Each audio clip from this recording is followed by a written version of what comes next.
You're tuned in to Nerd Overload, your weekly show for video games, movies, TV shows, comics, tech news, and more.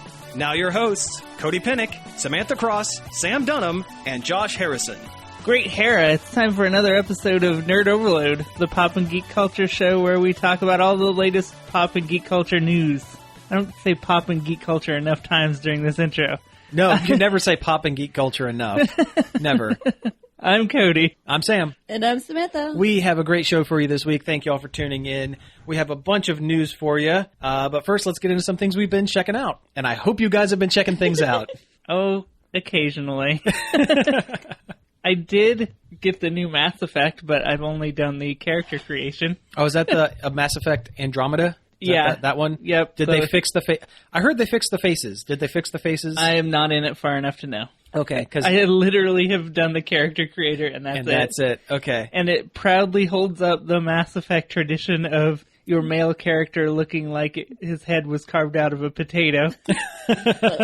Yeah, and his hair is yarn that had brown temper paint poured all over it. Awesome. Great. I love it so far. So yeah, so far I'm not impressed. I actually heard there was some patch updates and they fixed all the faces and all the dialogue.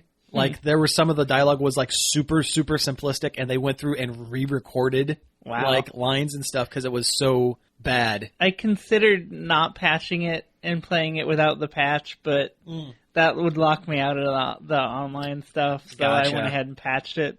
So I'll never get to see the original experience with all the weird frog walking and lip flap problems. The unfinished game that was Mass Effect Andromeda. Yeah. That's what it was. They rushed that thing out too quick. It wasn't done. Yeah.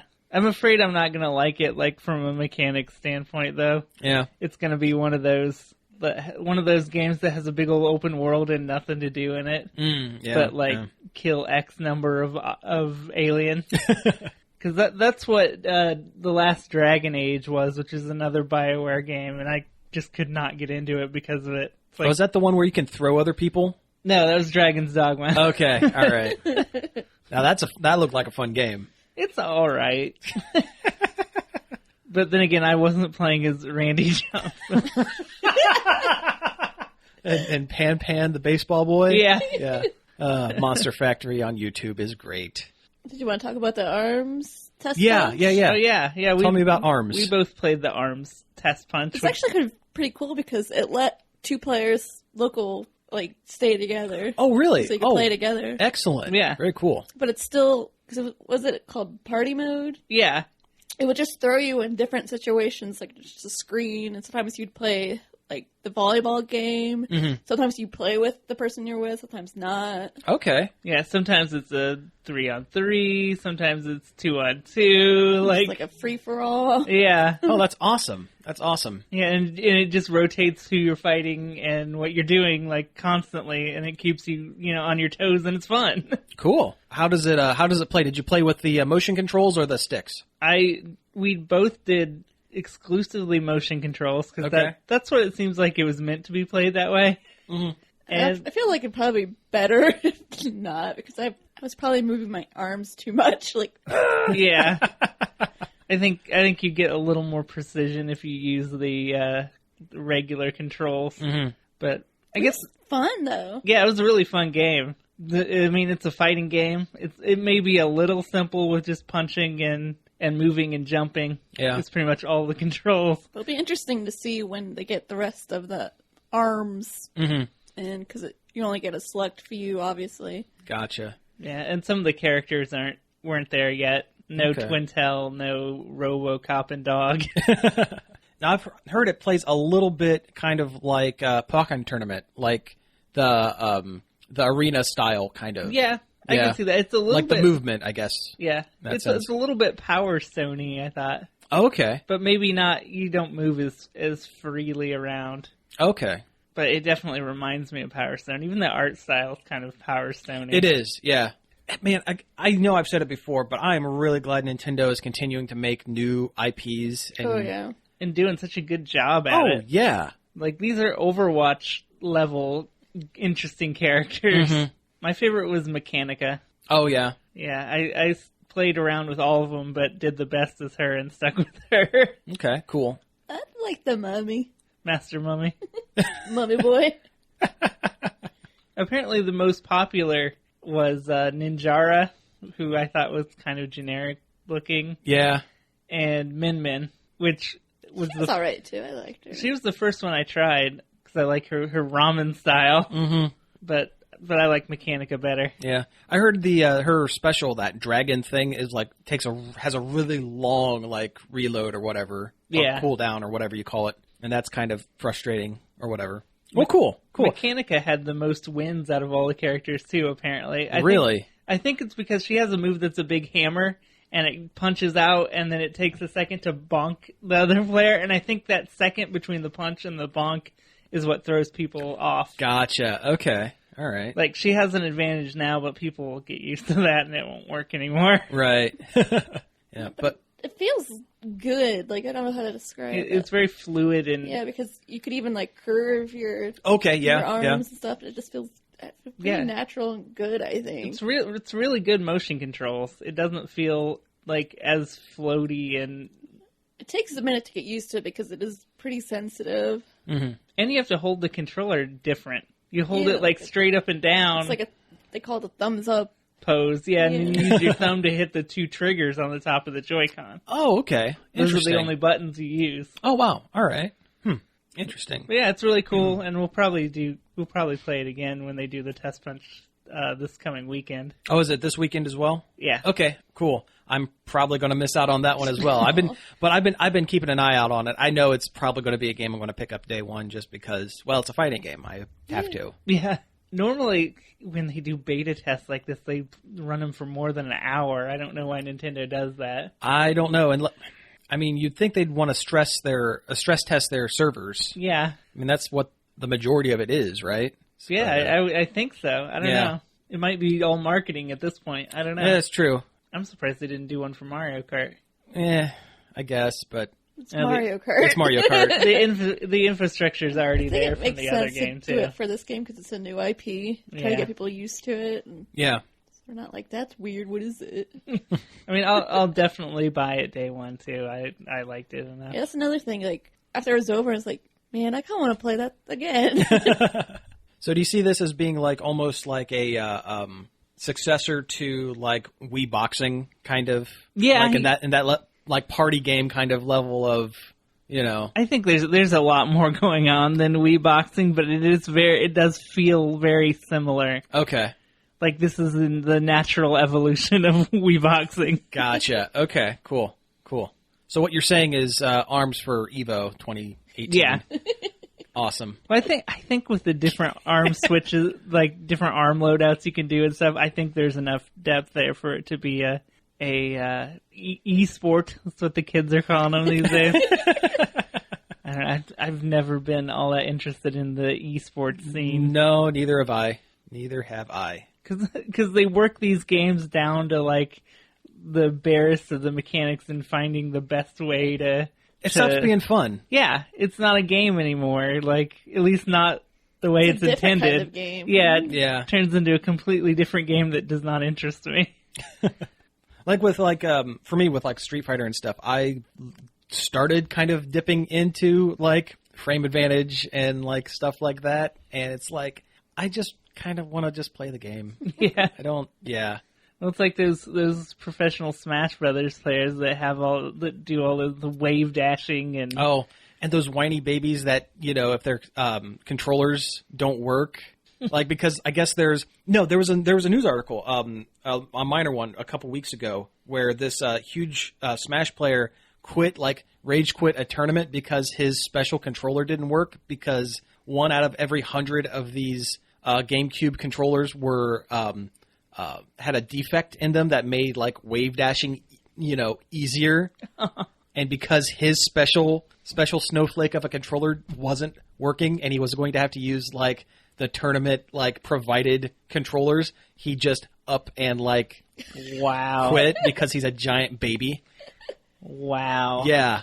See, that's the kind of thing that really kind of makes me go, fighting game community. No, thank you. There was minor controversy recently about, I think it was Tekken, which, first of all, who cares about Tekken? There's new Tekken coming out. Tekken 7. But it has Akuma in it. You know, the one character that can throw a fireball. Yeah. But the guy was upset or just not happy because they were running it at the wrong resolution. Oh, yeah, I heard about that. Yeah. Yeah. Yeah. He stopped it mid-match to try to change his resolution, and that's not allowed. Like, totally not allowed. Because there's one resolution where it's faster, but not really. Like, they don't know for sure. Yeah. It's like a millisecond of, like, lag, like input lag, I think is what it was. But, I mean, who cares? Just play a fighting game. Yeah, play the game. Yeah. They're meant to be enjoyed, not torn apart. Yeah. But then again, when we play games, we typically don't have thousands of dollars on the line and sponsorships and stuff. I mean, if I were being sponsored to play, like, you know, whatever, competitive Magikarp Jump, yeah, I would probably be, you know, super, super into the metagame, I suppose. But I don't know. I have to quit. This Magikarp doesn't have the right stats. I have to kill it. But speaking of Magikarp Jump, yes, Magikarp Jump. That is a fun iOS game. It's kind of a surprise new Pokemon game. Yeah. Kind of came out of nowhere. It's really super simplistic. Oh, yeah. And doesn't demand a lot of your time or money. Like, you don't have to spend any money on it. Oh, no. And it just kind of goes. It's pretty generous with the premium currency that you use to buy. Oh, yeah, absolutely. Yeah. But, no, it's great. You just train up a Magikarp to a certain level and then run them through a league where you competitively jump to see who is the highest. Yeah. And when you're outside of that league, you're training it to get more jump points. They have one stat. Mm-hmm. It's JP. It's how high they can jump. You know, you feed it the food that shows up in its pond. You take it to do different training types. Yeah. That increase their jump by different amounts. Yeah. That's pretty much all there is. Yeah, you get little helper guys every now and again. Oh, yeah. There's other Pokemon that show up and have different effects. Yeah. I got that Litten. I had to. Yeah, I have the Litten, too. I have the Litten and the Poplio. Yeah. Oh, wait, no, I don't have the Poplio. Is it Poplio? Piplup, that's what it is. Whatever. And, of course, there's Pikachu. Of course there's got to be Pikachu. Yeah. I've been saving up my diamonds for that Charizard. Same here. Yep, either Charizard or Snorlax. You know, we sound like we're speaking in tongues for people who don't. Don't Pokemon. If you don't Pokemon, I understand it, but no, it's fun. It's kind of a time waster. I mean, it's literally a funny game. Like, it cracks jokes about Magikarp and how you don't pick whether your character is a boy or a girl. It's just total androgyny. Yeah. And then that guy that comes by and gives you coins says, "Hey, boy, girl." Yeah, boy or girl. Yeah. There's that one random event that's like a Pokemon battle, but of course you can't do anything. Because you're Magikarp.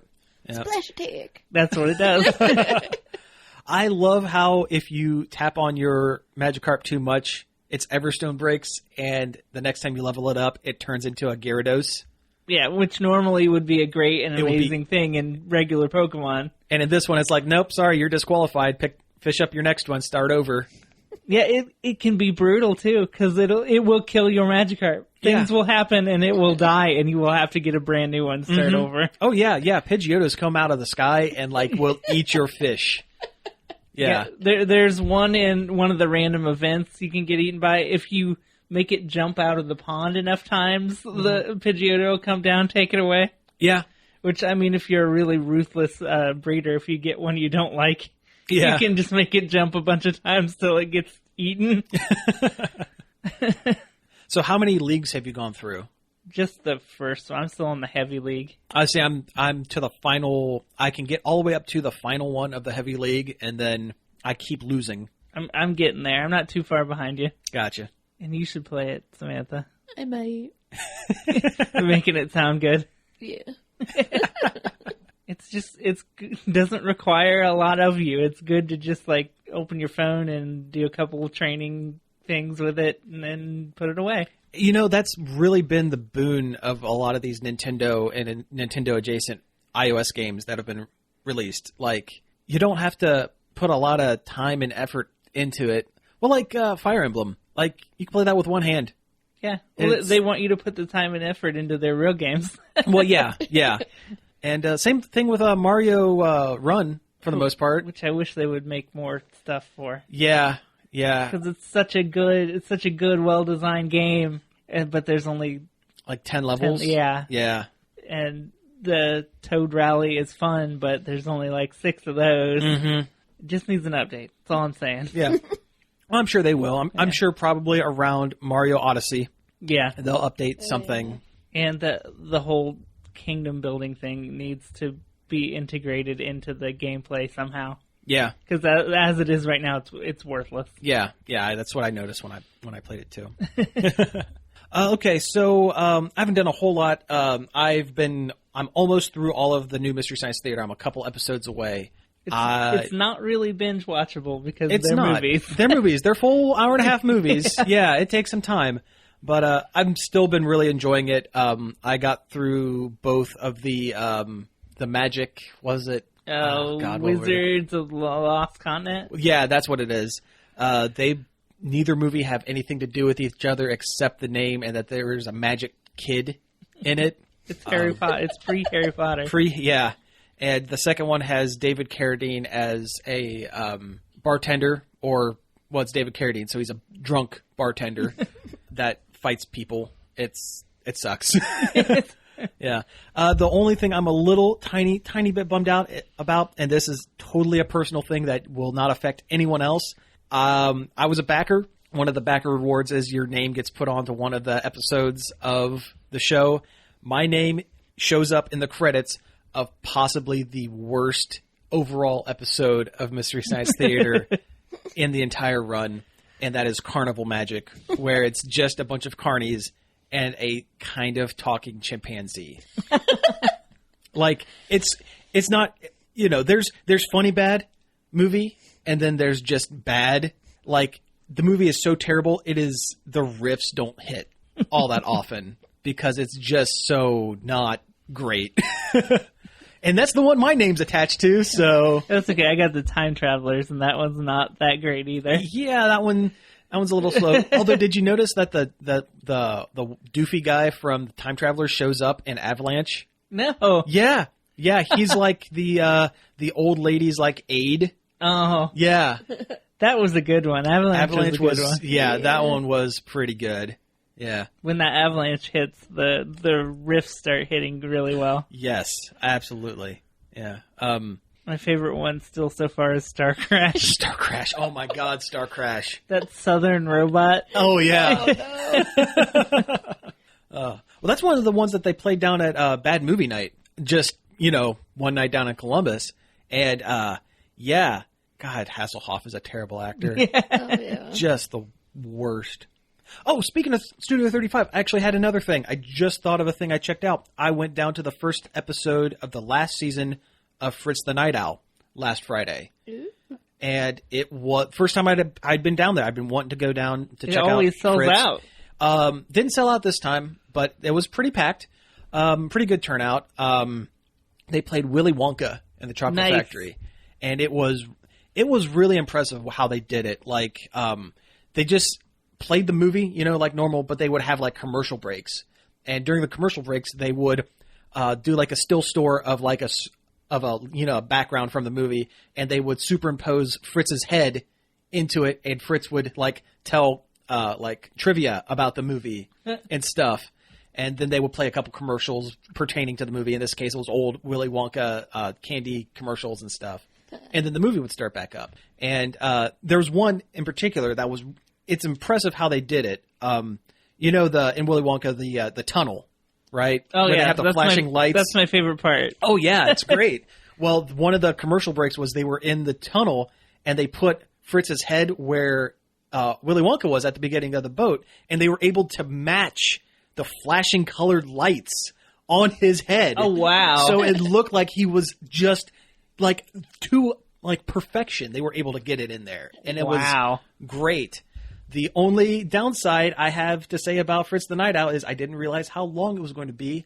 I didn't get back home till almost 4 o'clock in the morning. My God. And I had to be at work at 10 that day for a super long shift. So, yeah. Oh, jeez. Yeah, they ran just a little bit long. They advertised that it starts at 11:30. It doesn't actually start till about 10 after 12. And then because they stitch in commercials and stuff, yeah. Into a full-length movie. Into a full-length movie. Yeah, an uncut movie. Yeah, but no, this is the final season. Fritz is 90, and I guess he makes it out to most of the shows. He wasn't at the one that I was at this time. I guess he was a little under the weather, I guess. Although he said his girlfriend was in town, which I guess is code for I'm not feeling it today. But I guess the final episode of Fritz the Night Owl he's going to do is it's going to be the original Star Wars trilogy. Oh, wow. All 3 of them. All 3? In one night. Yeah, it's going to be a huge blowout. I hope I can get the time off for it. I'd have to take like 2 days off to do it. But no, it was really cool. I want to go to that. Yeah. Well, if I can figure out the time, I'll let you know. But no, it was really cool. And I guess the only other thing I really did was I got caught up in some comic books and a lot of DC stuff. I dogged on the DC New 52 stuff a lot. We all did, I think, but me, specifically because You've dogged on a lot of stuff lately that has turned out to actually be pretty all right. Yeah, yeah. So yes, but when they Power Rangers movie, probably Wonder Woman. Yeah, but no, New 52, the DC reboot from a few years ago, that totally deserved it because that sucked. That was not good. But they course corrected with this new line called Rebirth, and I had dropped off a lot of DC comics just because New 52 sucked,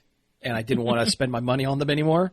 So, but I've been picking up like Green Lantern and stuff because I have to, because I'm a crazy. It's the law. It's the law. It's absolutely the law. Well, yeah, because I'm a crazy person. No, and I finally got caught up on about 3 months worth of comics, which is a lot because DC has been putting out twice monthly all of their books for a while now, and it's good. It's back to being pretty good. Like they have 2 separate Green Lantern books running. The one that's set in space is excellent. The one that's set on Earth is good in very specific circumstances and is maybe not the best in others. For example, we were discussing off mic. They reintroduced an older supervillain named Dr. Polaris, who has whose evil side is brought about by specific mental illness. And while I don't talk about my real job on the air too often, it is something that I see enough and know enough about to pinpoint and go, that is not what this character is portraying. Yeah, and that is not cool. This is not cool. It is you're like over like hyper like adding to the negativity. Like it's super not right. So that was kind of a damper. And the 2 Earth Green Lanterns that are currently running have one very strong like character point, but anytime they try to diverge outside of that to make them well-rounded characters, they end up reading like blocks of wood. Like generic superhero man is generic superhero woman. I am here to save the day. Pretty much. Yeah, that's pretty much it. So, but yeah, no, it was good. And I've been reading Harley Quinn, and that continues to be good. It's still Amanda Conner and Jimmy Palmiotti. They do a good job. They do a very, very good job. It's schlocky and fun, and that's what Harley Quinn is. It totally works. It totally works. And I'm super glad that they're sticking with the Harley doesn't need the Joker. Harley recognizes that she was in a very destructive relationship, like early in her supervillainous career. And her book makes her out to be way more of like an anti-hero than anything. She's basically Deadpool without the talking to the self-awareness. Yeah. Although at times she gets the self-awareness. And they've been teaming her up with Power Girl every now and then. That's cool. And it's great because they wrote the original Power Girl comic from years ago. It was really good, too. Yeah, and it was and they're using the Power Girl from that series, pre-reboots. Like it's been like 3 or 4 reboots since that one. So I'm assuming that this character it takes place. It's kind of like a Squirrel Girl scenario where it's in continuity, but it's not. Yeah, but it's also its own thing. It's also its own own thing, so they can get away with doing whatever. Yeah, they can pick and choose what's continuity and what isn't. And that's the best. I think that's the best way to do it. I'm a huge continuity nerd. I love it when comics cross over and things reference here and there. But because there's so many years of continuity in comics, that making everything fit, it's like taking 5 jigsaw puzzles, mixing up the pieces, and trying to make one big picture out of it. Oh, yeah. And I kind of like the idea of being able to pick and choose. Well, this makes sense and this doesn't. So let's kind of forget this. Yeah. Not even have to explain it away. Just ignore it. Just ignore it. It's not going to come up. Worry about this thing that we're talking about. So, yeah. And it scares away new readers. Years and years of continuity does scare away new readers. Absolutely, yeah. It's super difficult to jump into a long-running comic when you have to know this, and this from like 10 years prior just to understand one reference made in a comic. Yeah. That sucks. Although it's easier to jump in comics now than I think it ever was, because you just read a Wikipedia. Yeah, Wikipedia helps. Yeah. And between the Marvel Unlimited app and Comixology, it's super easy to find old back issues, even ones that are super expensive normally, but digitally, just read whatever. Yeah, throw down a couple bucks. Yeah. Yeah. If a certain character looks interesting to you or look like something you would like, read the Wikipedia and then pick up a book. Pretty much, yeah. All right, well, hey, we are getting pretty close to our break, so let's go ahead and stop here for now, and when we come back, we'll get into a little bit of news. Hey, we're back. That was a mashup of the nations of the world and states and their capitals from Animaniacs, classic animated 90s cartoon. Oh, yeah, love Animaniacs. Oh, yeah. Yeah, it was a major staple of my childhood. Yeah. So why did we play those songs after this 2 or 3 minute break that totally wasn't a day later at all? Wasn't totally the next day. No. Well, because there's rumblings of the Animaniacs coming back, like you do nowadays. Yeah, reboots are very popular these days. And, yeah. It's like not set for any channel or official, but with the, word on the street is that, Steven Spielberg is getting people together to bring those Warner kids back out the tower. Yeah. So for listeners who aren't familiar with the Animaniacs, what were they? It was an old cartoon from when we were kids, of course. But... There were 3 monkeys. Are they monkeys? No, they're just like cartoons. They're generic, like... Yeah, they're old-timey cartoon amalgamations. Yeah. Who supposedly live in the Warner Brothers tower on the Warner Brothers studio lot, and they go around and drive people nuts. Yeah, because they were like originally the in story like lore was like they were created in the 30s and like they predated like Bugs Bunny. They were like original Bugs Bunny, Daffy Duck style. They're like Mickey Mouse or Bimbo and Betty Boop style. But they were too crazy, so they locked them up for what 30, 40 years. And destroyed all their films. Yeah, pretty much.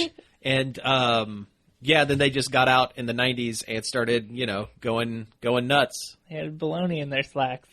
God, that theme song is great. Yeah, it is. But no, I loved Animaniacs growing up. And a reboot? Do we really need a reboot Does of it? It hold up, though? Like it could work. Yeah. I think it could work. They would have to get the original voices back. Oh, yeah, that's a big part of it. Mm-hmm. Yakko Warner is not Yakko without Rob Paulson. Yeah. Full stop. Same with, was it D. Bradley Baker? Was that? I think. Was Wakko and Tress MacNeille. Yeah. I'm pretty sure they'd be up for it. They were just recently talking about doing that Animaniacs live tour where they go around and perform the songs. And that would be super cool. So they're obviously still down with the Warners. Yeah. I would love to meet, the original actors from that. All of them. Because Maurice LaMarche did a whole bunch of the Brain. voices. Oh, yeah. That's where Pinky and the Brain came from. Some of the other ones was Chicken Boo, where just a giant chicken that everyone thought was a human. Yeah, and Slappy Squirrel. Yeah. Which I guess she was more of the Bugs Bunny style. Kind of, animated character. A little more, yeah. that stupid singing cat. Oh and yeah, dog. the cat and dog. I never enjoyed those bits. The good feathers. Which is confusing when you're a kid and you don't know what Goodfellas is. Yeah. That's the thing about them. They would make like references like for the parents. Oh yeah. Yeah, it was one Absolutely. of the first shows that really did that Uh-huh. to the level that they did. Minerva Mink lasted 2 cartoons before they said, hey, how about no more of that? Yeah, pretty much. and a nation of furries were born. Yeah. Yeah. I don't think we can do this on the television. So please no more. And she was relegated to just the theme sequence for the rest of time. Pretty much. Yeah. But no, I think Animaniacs could stand for not a full-blown reboot, but if it were a continuation of the original. I mean, there was no continuity to the original show anyway. There's no need to reboot it. Like, yeah, they don't. They could make references to the old while still just do more episodes of it. There are already cartoons from the 30s. Like, what are you going to do? Yeah, they're kind of built to be timeless a little bit. Just, update references just a little bit here and there, and that's it. If they went full reboot, I don't know if it would land. I'd be excited to see like their modern day celebrity references that they would do. It'd be funny. Yeah, that would be really good. Yeah, that was a big component of their cartoons were celebrity, jokes and people doing impressions and stuff. That was really cool. It's going to be a careful balancing act to not make the Warners annoying to both their target and the audience, though. Because some of those older episodes where the point of the plot is that they're driving like Einstein up the wall. It was always, a lot of the earlier ones, the formula was the Warners are in a different time and place and they're bothering a famous historical figure or something like that. And those episodes are a little bit grating now as an adult. Yeah, a little bit. So they're going to have to be careful about that. Yeah. What a large portion of it would be is they would need to get a lot of the original writers' room back. Yeah. I think. And that includes Paul Dini, because he was involved with Animaniacs quite a bit. Paul Dini went on and was a head writer for Batman the Animated Series, does comic stuff. And all the Justice League. And all the Justice League, a lot of that stuff. They actually have that Batman and Harley Quinn movies coming out pretty soon. It is, yeah. It's very good. It does, yes. But it would really come down to getting the original voices or a very close approximation of the original voices and a good majority of the writer's room back. And while they're at it, can they do another season of Freakazoid, please? Yes, please. Oh, please. Yes, please. Oh, man. That I would be like 100% excited for. I would be Mystery Science Theater coming back level excited for Freakazoid. Same here. Oh, for sure. Because Freakazoid had that same style of comedy. It's had the same kind of references and stuff. It was just taken. Think about it now with the whole internet is now. Oh yeah. Oh my god. Yeah. Freakazoid was that taken up a notch and about superheroes. Just think about this: Freakazoid and the age of memes. Yeah, That's yeah. That could be very good or very bad. Yes. Now that's all I want. It almost makes more sense to bring it back than anything else at this point. Kinda, yeah. Just as long as they don't bring Freakazoid back like live action. I don't know. Depends on who Freakazoid was. True. Yeah. I don't know. I can't cast it off the top of my head. But I mean, the Tick works. The Tick works. That's very true. It was a lot. It was like the Tick, but more insane. Yeah. Yeah.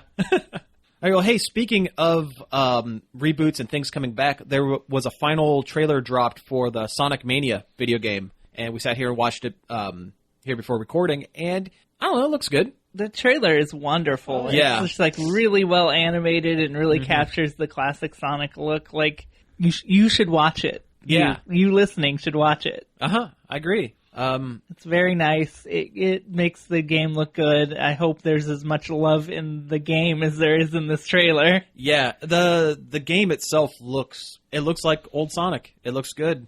I'm up. I'm ready for it. I mean, I was never a Sonic guy. Yeah, me either. Yeah, it's the thing. Like, I never was, but seeing that, it's like, I kind of want to play that. Yeah, it's making me nostalgic for a time that I never really had to begin with. Yeah. And that's kind of a weird thing, but yeah, it looks cool. I'm down for more classic Sonic. Well, I'm down for Sonic Forces too. Well, yeah. Just to play with that character creator. Did we my ever God. talk about that? I think we We did. did. I think we talked I don't about it think you were briefly. on that Yeah. episode, Okay. but we did. Yeah. What kind of animal are you gonna make? I don't know. What kind of options are there? You don't even know. Cat, rabbit, Hedgehog. hedgehog. They haven't put the echidna in there. Yeah, there's no echidna. which is a shame. Wolf is one, and bird, I think, is all of them. Probably cat or bird. Cat or bird. Cat or burp. So, Samantha the cat, Probably. not Samantha the hedgehog, No. which we actually talked about that week. Yeah, That's we actually right. went through and Yeah. found our Our OCs. our online OCs. Yeah. Yours turned out to be the best drawn of the bunch, so Yeah. actually worked out. But yeah, I'm excited for 2 Sonic games, which is not something I thought I would ever Yeah. be. That never happens. Yeah. At least one of them will probably be good. Yeah. Well, law of averages. I mean, sure. Yeah. Let's talk about some more games real quick. I really don't have much to add to this one, but I guess there's a new Life is Strange game. I never played it. I don't know much about it. There's not a whole lot to say other Yeah, than it exists. they're working on it now. Oh, Which, I mean, Awesome. they said since the end of the first one, it says, like, Life is Strange will return at the end of the credits. Mm-hmm. So, it's not a huge surprise, but it's good. Another good adventure game coming out that's not by Telltale, so... yeah, that's always good. We'll take it. I just hope they tweaked the dialogue a little bit. Also, it doesn't sound like, hello, fellow kids. Well, it's funny because someone said that you could, some of the lines you could read in Homestar's voice, and it works God. perfectly.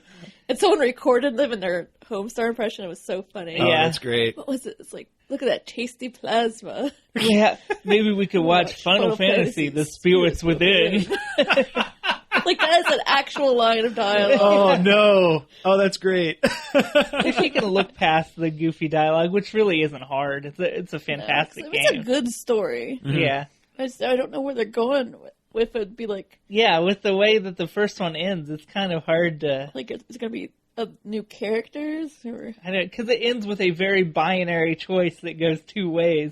Although it really seems like one way is the right way. is the true ending, but Gotcha. still, Yeah. like they have to make that choice if they're going to do a direct sequel of which one is real, unless they make 2 separate. It'd be like making 2 separate games if at the beginning they're like, "So what did you do?" Or if they set this one with a completely different cast in the Life is Strange, like Like universe? a different set of kids going to the same school or whatever, something like that. or another kid gets. This is kind of a little bit off topic, but remember when we were playing it and the game glitched and there's a kid standing in the doorway in the T-pose? Yeah, And it was so scary. it was like just outside of where you could get to, like through a door. Well, you could see through a window somebody just standing in the middle of a hallway in the just straight T-posing? T-pose, Oh my god. not moving. Oh, that's awesome. And the ghost cameras. Oh yeah, that for some reason the kids weren't loading in Oh at really? one point. And I walked in a room and like the stuff they're holding is just floating in the air. Oh, that's great. So, Actually, Yeah. speaking of Life is Strange, it's going to be free on PSN in June. oh, cool. Okay. Yeah, so Right on. check it out if you've got PS Plus, PlayStation Plus. Yeah. It can't hurt. Yeah, got nothing to lose. Yeah. So moving on to a game that has even less news about it. Mario Rabbids the RPG. Yeah, What do we know about yeah. this We mentioned mess? it a couple episodes ago that it was rumored to exist, and I think it was like Kotaku had gotten their hands on some assets but couldn't show them. Yeah. But we're saying, yeah, this is a thing.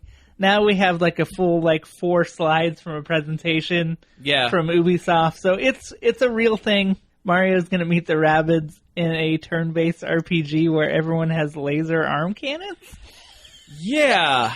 It seems very not Mario. Yeah, and a lot of the Rabbids are dressed as Mario characters. And Yeah, I know that rabbit that was dressed up like Princess Peach has been like photoshopped into a bunch of different memes or something. she's like taking a selfie. Yeah. I don't know how to feel about this. I'm willing to give it a shot, but I'm not optimistic. Yeah. For one, I always give Ubisoft games a shot and then end up not liking them for whatever reason. So I'm worried that's how this is gonna go. Mm-hmm. Like Watch Dogs didn't like it. And I always try really hard to get into these, and for some reason I don't know what they do. It always feels, in the end, wholly hollow. Yeah, weird. I just don't think the Mario universe and the Rabbids from Rayman, basically minions.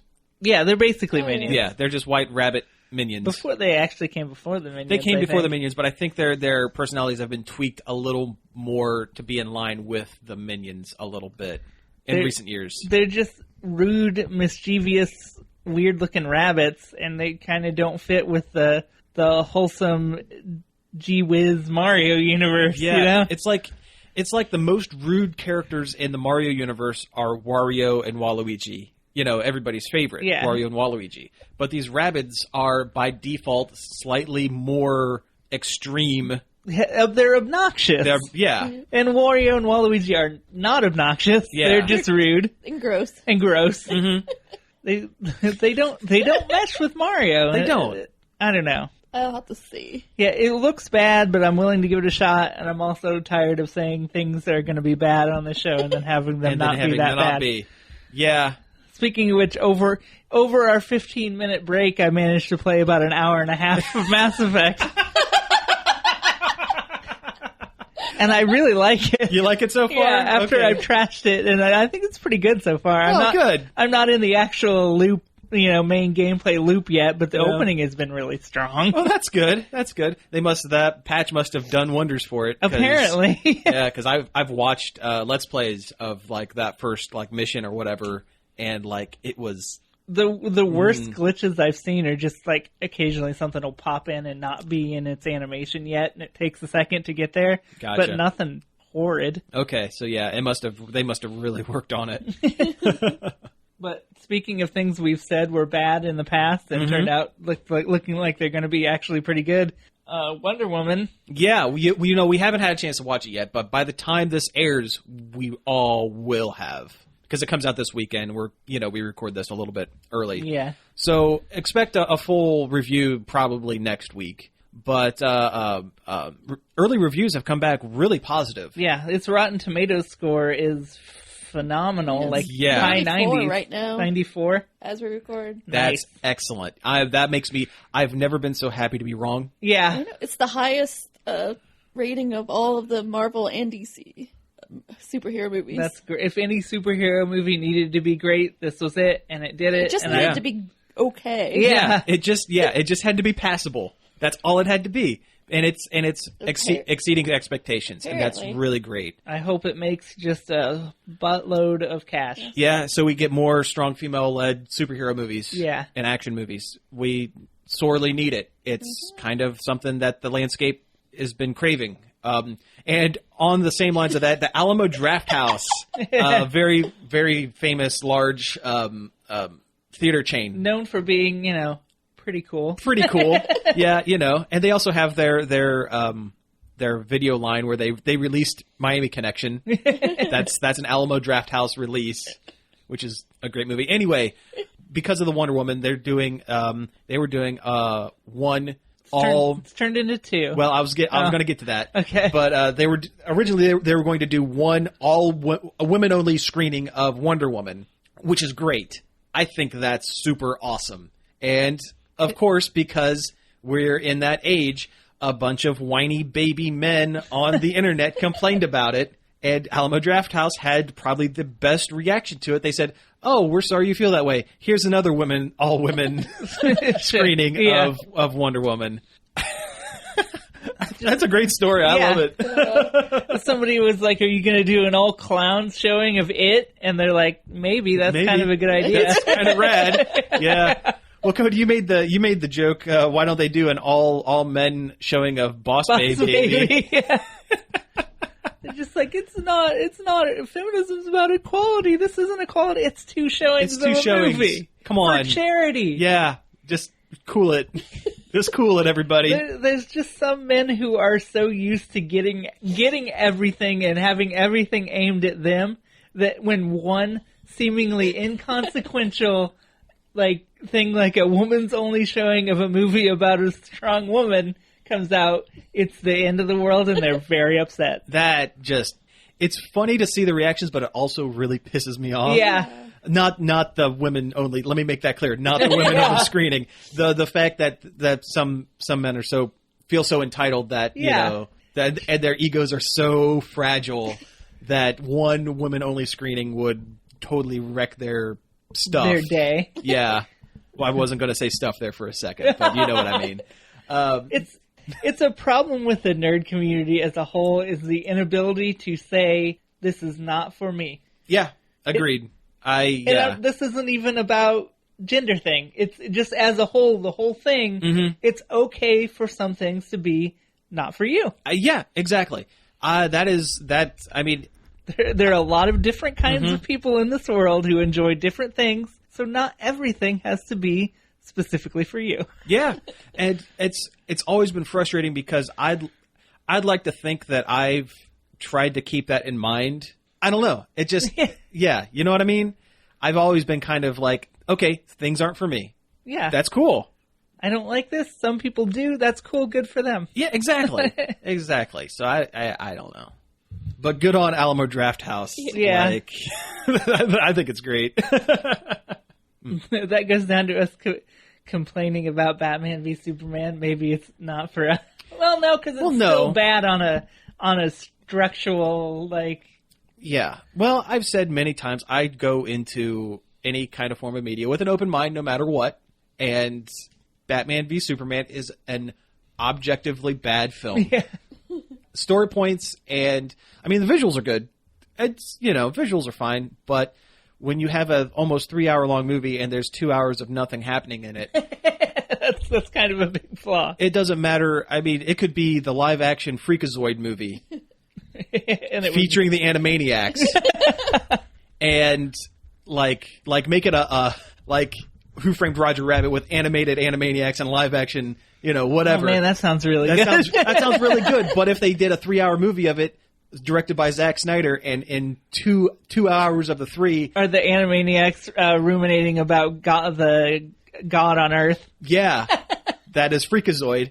Then that makes it an objectively bad movie. You know what I mean? Now, Suicide Squad almost seems like it wasn't for us. I don't know. It almost did, didn't it? Because it seemed like they were very much courting a different crowd. They were courting a different crowd. I just, I don't know. Let women go see Wonder Woman by themselves. Yeah. These guys are going to get real mad when they find out where Wonder Woman comes from, too. Yeah, I know, right?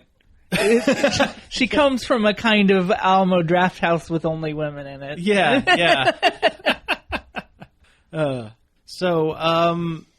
Moving on from all of this, kind of really changing gears. I don't know, Splatoon? They reveal. I don't know if they reveal. I don't know where the news came from, but somebody showed It looked off an awful lot like a patent. Yeah, the headset for the Splatoon's gonna have voice chat. Unfortunately. Yeah, that's a bad idea. And they unveiled the. Somebody found the means for the voice chat to work. Yeah, the headset and the way it plugs. Because the Switch doesn't do voice chat. Nintendo has always said there's going to be an app on your phone that works in tandem with the Switch to deliver your voice chat. And apparently you plug a squid-shaped adapter into your Switch, which you then plug into your phone, which you then plug into the headset. Yeah. It's a lot. Yeah, it's a lot of plugs. It's like, I don't know how you're going to have to buy a bunch of really long plugs. Because like when you dock it to your TV, I don't understand how that's going to work at all. Well, you're just going to have to get real close to the screen. You're just going to have to stand like a foot away from your TV. Yeah, because in handheld mode, that's fine. It's cumbersome, but doable. It's doable, but when you dock it, I don't understand how you're supposed to work. How it's supposed to work unless you're going to buy a 20-foot aux cable. Yeah, that's crazy. And it makes me wonder how many people are going to skip the Nintendo voice chat service over an already established one, like Skype or there's one specific TeamSpeak. I don't know that's one the kids use. Yeah, see, I hate voice chat. I really do too. I don't like making phone calls, let alone you know, talking to some stranger who's going to call me racial slurs. Yeah. I don't need a 12-year-old screaming obscenities at me. Yeah. In any form. That was my favorite thing about Splatoon, is that it didn't have voice chat. Yeah. If only the Switch had a second screen for the tapping, like, good job or over here. Yeah. Because if it did, I guarantee this voice chat thing would not be an issue. It would not even be considered. This is like Nintendo's expensive way of suggesting maybe don't use it. Yeah, maybe. It's there. We did it, so you shut up about it, but it sucks. Yeah. But it's an automatic part of the $30 a year like online thing you have to buy, right? I think so. Yeah. Which I wish they would explain how that works. Yeah. I guarantee they still don't quite know how it works. Either that or they're saving it for E3. Which is in a couple weeks, so we'll tell you then if we know. Yeah, yeah. And they have to outline how online stuff's going to work at E3 and explain the virtual console. Yeah, they have to, because they've said at the by the end of summer, like, the free online is going to be over and there's going to be a plan in place. There's just nothing there yet. They have a couple months to figure it out. That's an awful lot of infrastructure to put on and try to do for a couple months. Speaking of E3, what do you think's gonna? Do you have any predictions at all? I mean, I know where it's a couple weeks out, and I'm putting you on the spot. Yeah, we should have planned for this. We probably should. Well, this is a good idea. Yeah. Are we going to see any more Mario Odyssey? Oh yeah, that's guaranteed. Yeah. They've said that's basically what their booth is. It sounds like they're going to do the same thing they did last year with Zelda. Okay. But this year it's Mario. Okay, that's fine. Which, yeah, last year was fine. They did a good Nintendo Direct, and then everybody got to play Zelda. And E3 is open to the public this year. I wonder how that's going to change anything. Yeah, that's going to get weird. I just have a feeling. I wonder if we're going to get a lot of leaks, if people are going to be stealing stuff. Yeah. Do you think we're going to see a bunch more VR stuff? I hope so. I hope there's a lot of PlayStation VR stuff, because we desperately need it now. Yeah. Like, I have PlayStation VR, and I think it's great, but the only really good game it's had is that Resident Evil 7, which was phenomenal, and I want more of that kind of experience, but it's nowhere to be found. Although I've heard Farpoint, the first-person shooter that just came out, is good. I just haven't tried it yet. Gotcha. That's cool. But I hope that's a major component. I can't see it going anywhere else, though. Yeah. I don't see Microsoft doing VR. I don't know. They've done some pretty dumb stuff in the past. I'll be honest. I think Microsoft might be slowly getting out of the games, like games as a console kind of thing, because they keep pushing. I can see in the next couple of years the Xbox kind of fading, and just it becomes being a PC only that you can platform. hook to. It'll turn into like a literal PC that's built to be hooked to your TV for games. Yeah, I can see that happening, and you know what? I'm fine with that. Yeah, that's cool. Yeah, I mean, Microsoft's strong point is PCs, not so much. You know, they're really bad at getting exclusives. Yeah, and when they do get them, they'll cancel them like Scalebound. Yeah. But that's kind of the way they're going with this upgrade idea they have, like the Scorpio, I think is what it was called. Yeah. Where if there's constant upgrades on the same platform, then what difference is that from a PC? Like, there's not one. It's the same concept. It's the same thing. Yeah. Yeah. What's the difference between a modular console and a PC? Yeah, I don't know. Do you think you were going to see what was that game called? Cuphead? Where it looked like an old-timey cartoon. It's got to be coming out soon. Yeah, because they've had it at E3 the last couple years. Yeah, and it looked really good last year. Yeah, I want to be like, what's taking so long? But as somebody who makes games, it's hard to make video games. It's tough. Yeah, sure. I don't want to be that guy. What's taking so long? You can put multiplayer in this in like 2 weeks, right? It's like, no. That's not how making games works. But yeah, Cuphead looks excellent. It does. I wish it was multi-platform. Yeah. Not to trash Xbox people, if that's your console of choice. Yeah. Your console is not for us. Yeah. And we're okay with that. If that's your console of choice, I'm sorry. All All right, well, it looks like we've hit time. Really? Thankfully. So let's go ahead and wrap things up. You've been listening to Nerd Overload. Thank you very much for tuning in. You can find us each and every day over at nerdoverload.com, as well as facebook.com/nerdoverloadradio.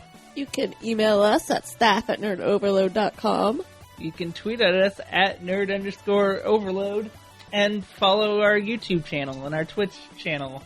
Yeah, YouTube, Nerd Overload TV on YouTube and Nerd Overload Live on Twitch. Is that right? Yes. Okay, cool. We are also on iTunes and Stitcher, so you can find all of our back episodes over there.